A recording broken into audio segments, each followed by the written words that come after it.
पाँच पखा। 5। पखा। मैं तो बहुत अच्छा पढ़ता हूँ। अरे भीम, तुम क्या पढ़ रहे हो? मैं तो पढ़ रहा हूँ 5 पखा। भीम, दोनों शब्द गलत हैं। क्या? कैसे? 5 नहीं 5 और पखा नहीं पंखा। का तुम्हें ये सब कैसे पता? मैं प्रीति मैम की क्लास में पढ़ती हूँ। उन्होंने मुझे अनुस्वार और अनुनासिक बहुत आसान तरीके से सिखाया है। मैं भी प्रीति मैम की क्लास ज्वाइन करूँगा। आप भी आइए। आज प्रीति मैम अनुस्वार और अनुनासिक बहुत आसान तरीके से पढ़ाने वाली हैं। नमस्कार बच्चों, मेरी क्लास में आपका बहुत बहुत स्वागत है। आप सोच रहे होंगे प्रीति मैम ने नाक क्यों बंद कर रखा है, क्योंकि आज हम इससे ही पढ़ने वाले हैं। आज का हमारा टॉपिक है अनुस्वार और अनुनासिक। नमस्कार, मेरा नाम प्रीति है। मेरे इजी हिंदी लर्निंग चैनल पर आपका बहुत बहुत स्वागत है। फर्स्ट पार्ट में मैं आपको अनुस्वार बताऊंगी, अनुस्वार को लिखने का सही तरीका मतलब लगाने का सही तरीका सिखाऊंगी, और दूसरे पार्ट में मैं आपको अनुनासिक बताऊंगी, अनुनासिक को लगाने का सही तरीका बताऊंगी। तीसरे पार्ट में मैं इन दोनों में क्या अंतर है, अनुस्वार और अनुनासिक में क्या अंतर है, ये आपको बताऊंगी। और फिर हम एक छोटा सा अभ्यास भी करेंगे। तो चलो शुरू करें आज की क्लास। तो बच्चों, बिंदु और चंद्र बिंदु की अनोखी दुनिया में आपका बहुत बहुत स्वागत है।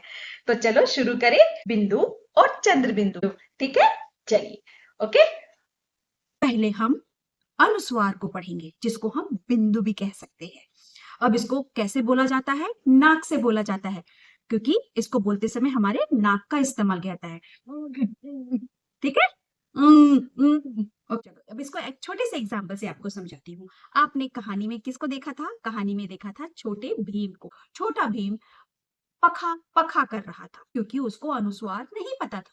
चुटकी ने उसको समझाया कि उसको पखा नहीं पंखा बोलते हैं। इन दोनों शब्दों में आपको अंतर समझ में आया? ये हुआ पखा और ये हुआ पंखा। पखा पंखा, इसको बोलते समय हमारे नाक से एक छोटी सी आवाज आ रही है। समझ में आया? ठीक है, अब इतना क्लियर हो गया।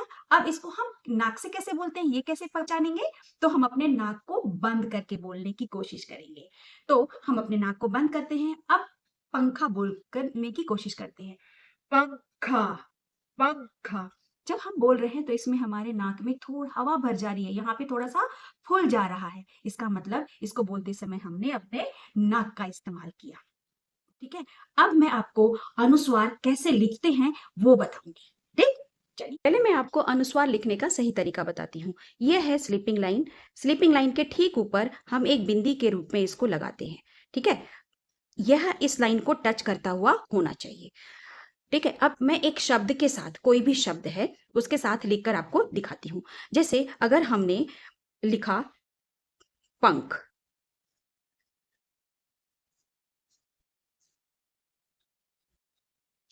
तो हम ठीक ये स्टैंडिंग लाइन के ठीक ऊपर इसको यहाँ लगाएंगे। मतलब ये जो लाइन है इस लाइन के ठीक ऊपर होना चाहिए। अगर बच्चे इसको इस तरह से लिख देते हैं, ठीक है, और या बच्चे इसको इस तरह से लिख देते हैं यहाँ पर, मतलब इन दोनों के बीच में या ऊपर, ये दोनों ही गलत होगा। लिखने का सही तरीका ये है, मतलब स्टैंडिंग लाइन के ठीक ऊपर। मैं यहाँ पर एक छोटी सी बात यहाँ बताना चाहती हूँ। पता है, जब भी अनुस्वार एक बिंदी होता है, ये हमारी बिंदी रानी है, ये जब भी किसी अक्षर के ऊपर बैठ जाती है तो उसकी आवाज नाक में आ जाती है। कहाँ आ जाती है? नाक में आ जाती है। ठीक है, अब कुछ शब्दों का उच्चारण करके और देखेंगे कि यह अनुस्वार वाले शब्द कैसे बोलेंगे। हर एक शब्द में हम अपना नाक बंद करके देखेंगे और देखेंगे कि कैसे हम इसको बोल पा रहे हैं। चल शुरू करें। अब तो जैसे यह क्या है? ब है। अगर हम इसके बिना बोलेंगे तो बदर बदर होगा।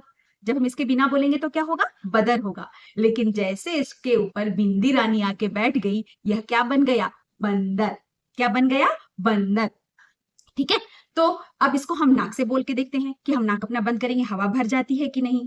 बंदर। हाँ, हवा भर रही है, इसका मतलब यह अनुस्वार वाला शब्द है। तो हो गया बंदर। उसी तरह से दूसरा शब्द है शंख। बिना बिंदी के बोलो शौख शख, लेकिन जब हम बिंदी के साथ बोलेंगे तो क्या बोलेंगे? शंख शंख। हमारी नाक में हवा भर गई। अब ये दो स्टार्टिंग के थे, अब इसमें बीच वाला है पतंग। पतंग पतंग, और हम इसको पढ़ते क्या है? पतंग पतंग। देखो, त के ऊपर हवा भरी ना, तो इसीलिए इसको हम अनुस्वार वाले शब्द बोलेंगे। ठीक है, उसके बाद पंखा। पंखा को तो मैंने पहले ही एक्सप्लेन कर दिया है। ठीक है, अब किसकी बारी आती है? अब अनुनासिक की बारी आती है। जोर से हंसो। यहाँ पर मैं आपको छोटा भीम वाली कहानी फिर से बोलती हूँ। छोटा भीम ने क्या बोला? 5 5, 5 नहीं 5, जबकि सही शब्द क्या है? 5। ठीक, अब इसको हम बोल के देखते हैं। 5, इसको बोलते समय हमारे नाक से आवाज तो आ रही है पर वो मुंह से निकल जा रही है, इसीलिए इसको हम अनुनासिक कहते हैं। मतलब थोड़ा सा नाक को टच करके मुंह से हवा निकल जाना, इसीलिए इसको हम अनुनासिक कहते हैं। अब अनुनासिक लिखने का सही तरीका मैं आपको बोर्ड पे सिखाती हूँ। ठीक, चलिए अब मैं आपको अनुनासिक लिखने का सही तरीका बताती हूँ। यह है स्लीपिंग लाइन। स्लीपिंग लाइन के ऊपर यह चांद जो बिल्कुल ही स्लीपिंग लाइन को टच करता हुआ होना चाहिए और उस पर एक बिंदी। अगर आप ये बिंदी नहीं लिखोगे तो यह बिना बिंदी के अनुनासिक के शब्द नहीं होंगे, वह हमारे अंग्रेजी के कुछ शब्द जो हिंदी में लिखे जाते हैं वो होंगे। ठीक है, इसलिए बिना बिंदी के कभी भी मत लिखना, ये गलती कभी भी मत करना। अब मैं किसी शब्द के ऊपर आपको लिख के दिखाती हूँ। जैसे यह है, क्या है? सांप। ठीक, जब हम सांप लिख रहे हैं तो सांप का जो इसके ऊपर नहीं लगेगा, उसके स्टैंडिंग लाइन मतलब जो उसकी मात्रा है, मात्रा के ऊपर अनुनासिक का, व्यंजन के ऊपर नहीं लगेगा। ठीक है, हमेशा ध्यान रखें कि यह उसकी मात्रा के ऊपर लगेगा। बच्चे गलती क्या कर देते हैं, वह मात्रा तो सही लगाते हैं पर वो इस तरह से लिख देते हैं, मतलब वो उसके स्टैंडिंग लाइन पे ना लिखकर स के ऊपर लिख देते हैं, तो यह गलत हो जाएगा। लिखने का सही तरीका ये है। ठीक है, अब कुछ अनुनासिक के शब्द। अनुनासिक के शब्द क्या क्या है? चांद। अब हम इसके बिना बोलने की कोई तो क्या पढ़ेंगे? चाँद चाँद। लेकिन जब हम पढ़ेंगे इसको चाँद तो पढ़ते नहीं है, हम क्या पढ़ते हैं? चांद। इसमें नाक की आवाज आ रही है, जैसा कि मैंने वीडियो के स्टार्टिंग में ही कहा था, आज हम अपने नाक का इस्तेमाल करने वाले हैं, ये हमारे नाक का सवाल है। ठीक है, अब यहाँ पे एक छोटी सी कहानी और मैं ऐड करती हूँ। जब ये चंदा मामा अपनी बिंदी के साथ आकर किसी अक्षर पे बैठ जाता है तो उसमें से आवाज निकलती है चलिए, तो चांद चांद, आंख आंख, सांप सांप। ठीक है, और उसके बाद है दांत दांत। अब हम इन दोनों का अंतर समझते हैं। अंतर क्या है? जो शब्द को बोलते समय सिर्फ हम अपने नाक का इस्तेमाल करते हैं वह अनुस्वार कहलाता है, उसको हम बिंदी भी कहते हैं। लेकिन जिन शब्दों को बोलते समय हमारे नाक और मुंह दोनों का इस्तेमाल होता है उसे हम चंद्र बिंदु कहते हैं। ऐसे उसको हम चंद्र बिंदु कहते हैं। ये मेरा चांद और ये रही मेरी बिंदी। ठीक है, मतलब इसको बोलते समय नाक का इस्तेमाल होता है और इसको बोलते समय नाक और मुंह दोनों का इस्तेमाल होता है। ओके, इसको पहचानने का एक छोटा सा ट्रिक भी आपके साथ में शेयर करना चाहती हूँ। यह ट्रिक जो है वह क्लास 1 और 2 में ही कारगर साबित होता है। यह बड़ी क्लासेस में आप इसका इस्तेमाल नहीं कर सकते, पर क्लास 1 और 2 में आप इसका इस्तेमाल कर सकते हैं। जहां पर भी आपको व्यंजन मिले वहां पर अनुस्वार का प्रयोग होता है।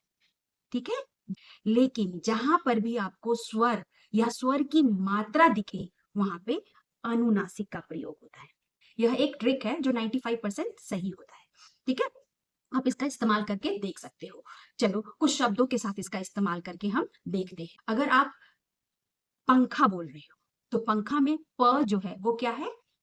व्यंजन है। प क्या है? व्यंजन है, इसीलिए इसके ऊपर अनुस्वार लगा।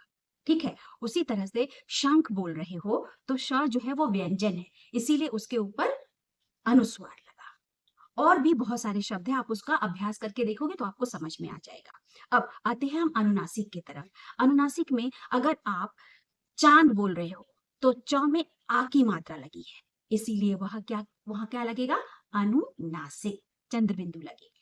सांप बोल के देखो, आ की मात्रा के साथ तो बहुत आसान होता है। अब मैं आपको बताती हूँ ऊंट। आप ऊंट लिखोगे तो ऊंट के ऊपर भी चंद्र बिंदु रहता है। पूंछ लिखोगे तो उसके ऊपर भी चंद्र बिंदु रहता है। समझ में आया?